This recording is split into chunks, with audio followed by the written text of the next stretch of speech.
Well, thank you for taking the time to hang out with us today, Cameron. Absolutely. Thank you very much for having me. So I want to get started, not just at the beginning, but at the very beginning with your first ever alcoholic beverage. Oh man, college for sure. Actually, I can tell you exactly when it was. I Yes. never drank in high school at all. Period. I was one of those kids. Yeah, same.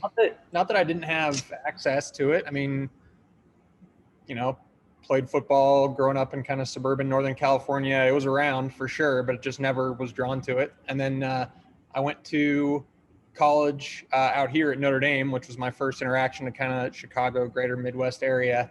And our dorm had mass inside, and it was actually the wine as part of communion. That was the very first alcohol. Oh my God. Listen, I went to Catholic school for 12 years. I went to Fordham University for like a second before I dropped out. That is amazing. Yeah, I grew up in a Protestant church, but um, Protestant churches typically go the grape juice route Yeah. when it comes to communion. So yeah, it was Catholic Mass, Fisher Hall, 2006. First Shout alcohol. out to Jesus's blood, you know? Yeah. It does the job. So then how do you go from drinking Catholic mass wine, again, just amazing, to owning and operating your own brewery? Great.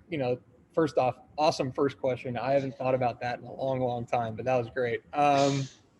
Yeah, so I first kind of started getting involved in brewing at the end of college. I moved in with a buddy of mine who was a college roommate of mine, and we were honestly just looking for weekend hobbies.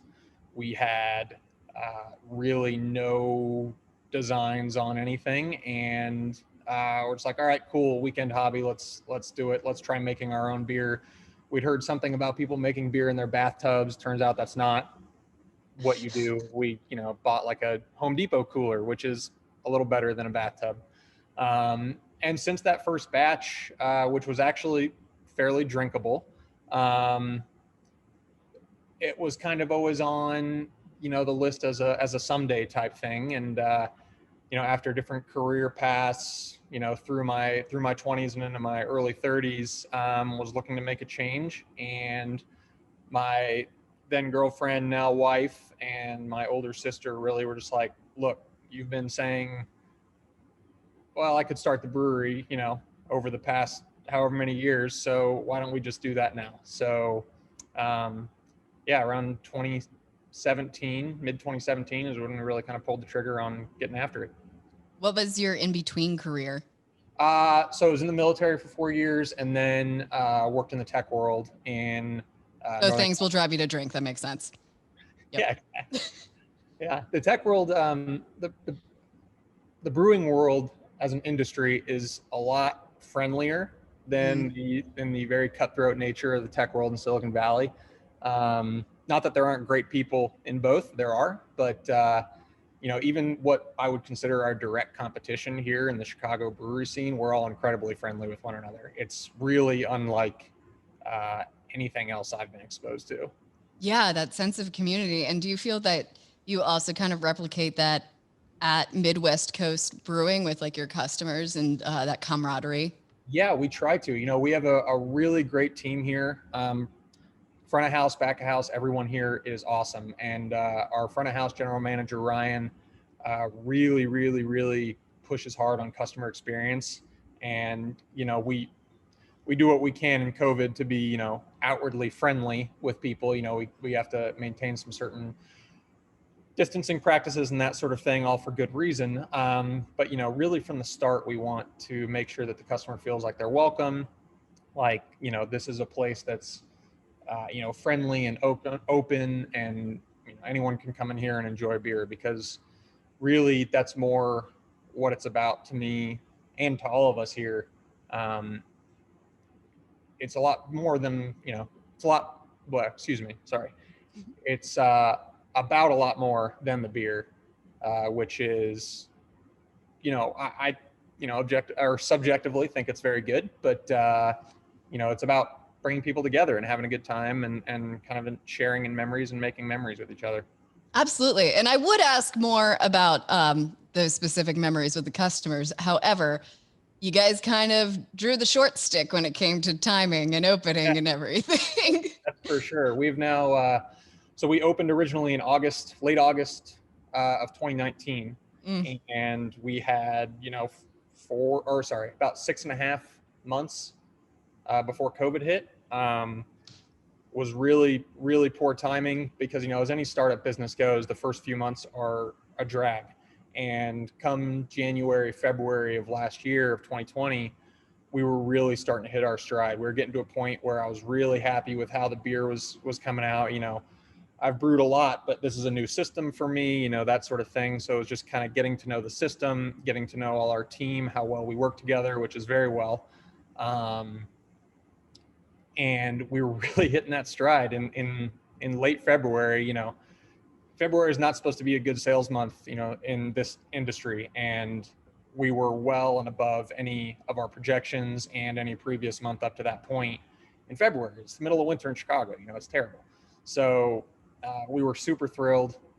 COVID hit, kind of mid-March is when, the closures started to happen. And yeah, we have now been open for 6.5 months under non-COVID and about,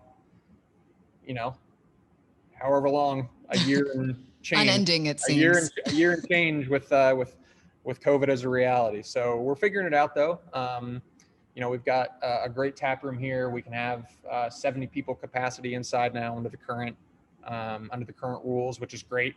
We could fit double that in here, but 70 is amazing. Like, we are so happy to have people back in the tap room, have some life back in the tap room. It's rather droll here when there's nobody here and nothing going on. I'm sitting in the tap room now, which is why I'm kind of looking around. But yeah, it's just great to have life back in the place. Yeah, I think that also speaks a lot to the product that you put out, that you were able to be open for such a short amount of time. Then a whole pandemic hits. And for many businesses, that would be it. You'd be closed and you wouldn't have had anything to stand on, any foundation built, but that wasn't the case with you. So, because we know your product must be amazing, empirically so, what is your favorite beer that you have to offer? My favorite beer that we have to offer is, well, there's a few different ways to answer that question. My personal favorite beer is the Brewer, is our Winter Garden, which is our rye porter. It's, kind of a typical strong American porter with a little bit of rye spiciness, but that's very like the Brewer in me. I mean, my favorite beer that I like to just, sit back and crack a couple cans is our Volkswager, which is our German Pilsner. Very light, easy drinking, kind of just typical German Pilsner. We call it beer flavored beer here. It's not flavored like anything else. It's when you drink it, you're like, oh yeah, that's beer. And that's, kind of my go-to, I should say volume style when it comes to drinking beer. So what's the difference between a beer that you enjoy drinking versus a beer you enjoy brewing? Well, the brewing process for me is, for almost all the beers we make, is almost identical. It's just different ingredients and stuff that make each beer unique. But I would say the one I like more as a brewer is, I guess I'm most proud of that beer. I think there's a lot of really just a lot of really good examples of good flavors in there, from the rye and from the chocolate malted barley that we have in there, and some of the other roasted malts that we have in there, that I think all really come through nicely. And it's got a nice little bit of hop bitterness to it and a little bit of hop flavor, which you'd find in an American style. But I guess that's one I'm more proud of. But then the one, if I'm just grabbing a 6-pack and going over to, hang with some friends at the park or something like that, I mean, no, don't get me wrong, it's a great beer. I really love it. It's our biggest seller in the tap room, our Volkswager. But yeah, it's just a little, different mindsets create a different desire for what kind of beer. Totally. And that rye isn't always as sessionable as a lighter. As we make it in the winter, and especially as we, start to see some semblance of good weather here, it's not what I would really find myself drawn to. Right. So as this good weather is slowly kind of starting to get, Mother Nature keeps messing with us. She gives us like 2 days of, hey, here's like nice, warm, and you've never been sad in your life. And now here's another week of gloomy and awfulness. But with the warm weather starting to slowly roll in, what do you guys have on the docket for 2021 and 2020? Well, we, thankfully, one of the things thankfully is not the right word. One of the things that has come out of COVID is the city has opened up the ability for businesses like ours to access outdoor space. We are very fortunate to have a big parking lot right next to our building. When we were originally looking for spaces, we have so much street parking in our neighborhood in Westtown. There was a parking lot, cool, whatever, didn't really think about it. Sweet, came with the building. And then the city opened up its expanded outdoor dining permit, and now all of a sudden we have about 5,500 square feet of parking lot space that we are able to utilize for outdoor seating. So, we had some glimpses of nice weather like you're talking about this past weekend. And, we had all of our tables, we had people at all of our tables, and it was just for the whole weekend, and it was great. It was just so nice to see people out enjoying it. So we have a great outdoor space, which we're thrilled to be able to do. I'm hearing whispers that maybe the city is going to expand that, beyond COVID. We've been drinking beers outside and the world hasn't burned. So I'm hoping that that's something that sticks around. Knock on wood. Yeah, knock on wood. Cap timber, as they say in Canada. But the other, we always have food trucks out there, on the weekends. From time to time, we'll have merchant vendors from some local vendors going on out there. We've got a great mural out there. We've partnered up with an awesome organization in East Garfield Park called Breakthrough. And they are having one of their art programs come over to kind of paint some cool stuff on the inside of our fence, in the parking lot, that has, kind of some icons of the west side of Chicago. We're not going to put the Bean or Willis Tower or things like that, which are all great, but there's a lot of other parts of Chicago that are phenomenal too. So their art program is going to come over here in the next, month or so and put up some cool stuff on the fence. Yeah. I saw on your website, and I love this, that you guys are doing flowers and cookies for Mother's Day. That's right. We are. For that, we've partnered up with Sweet Shot Cookies. They're up in Logan Square. I don't know if you're familiar with them, but they are a bit of a religious experience if you are into cookies. So I ordered a bundle for my mom and sending it back out to California where she is. I hope this doesn't air before Mother's Day, because there goes the surprise. It will. I'll keep it quiet. Don't worry. Cool. So we got some of that, and it's going to be kind of a nice, just little, the weather's might not cooperate, but it's, a nice little treat to kind of bring moms out here to the brewery and see that, breweries and beer, it's not a dude's thing. It's for everybody. Well, knowing your experience with Catholic wine and your description of a religious experience with cookies, I trust that judgment. Yeah, thank you very much. I appreciate it. I love the idea of a brewery also being just like a one-stop shop. Like, yeah, come here, come drink. Also get your mom some stuff. We have you covered. You don't have to worry about anything. We do it all here. We do it all. That's really the brainchild of our GM, Ryan McKinley, and my wife, Susie, who have much better instincts for that sort of thing than I do in the back of house. Fair enough. Yeah. I saw also that you guys are going to have live music every Thursday. That's what we're talking about. Yeah, we're bringing in, weather permitting, we'll have it, in or out. But we've had it for the past couple weeks in here in the tap room, and it's been great. We've drawn a good number of people.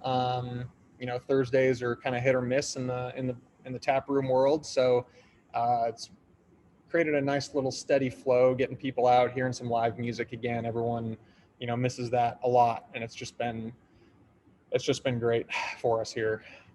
Yeah. So is there anything that you want to get in that we haven't touched on? You want to let the people know? We've got our Mother's Day stuff coming. We've got our great outdoor patio. I really just want to kind of guide people to our social, to our Instagram, to our Facebook. That's where you're going to kind of keep up to speed on everything that we've got going up here. My wife Susie does a great job of keeping that up to date. And you'll find more about Breakthrough and Sweet Shot Cookies, and just a ton of other great organizations that we work with to try and bring more people into the craft beer world. It's a great community, and the more the merrier. Yeah, sounds like Susie's the MVP here. Go Susie. Yeah, she is. She is our most unpaid intern. She's angling for the senior intern title, but I don't know. That hasn't been discussed fully with everyone here yet. I can feel you getting in trouble right now. She's not here, but she'll hear. Well, maybe we'll mute that part too of the interview. No, she would love it. All right. Well, thank you so much for hanging out with us. Thank you so much. I appreciate it, Palmer.